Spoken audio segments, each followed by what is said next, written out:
So there are three base level types of assault. That's under the statute, Arizona Statute 13-1203.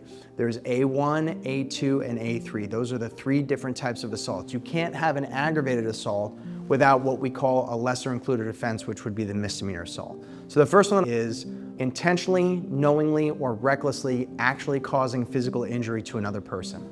Those first three things that I mentioned, intentional, knowing, or reckless, are the mental states that the government would have to prove. Intentional being the absolute highest mental state that you intended on doing something, and then it goes lesser from there. It goes obviously knowingly, and then recklessly. Recklessly is a pretty low mental state or culpability state that they need to be able to prove.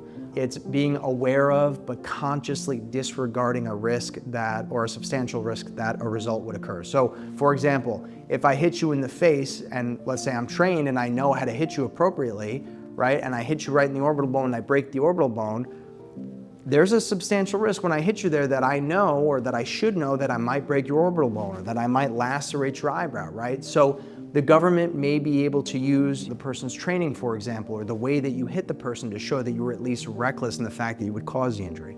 Or for example, if you threw a glass bottle at somebody, right?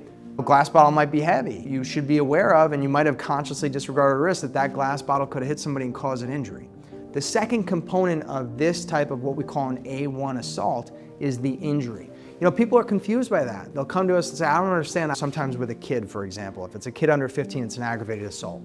But we've seen cases where it's just a spanking, right? And the kid's bottom, the kid's butt is red, and that's charged as an injury, right? So the issue is it an impairment of a physical condition? A bruise could potentially be an injury. A little scratch can be an injury. It's not the type of injury where in an aggravated assault, there's a serious physical injury.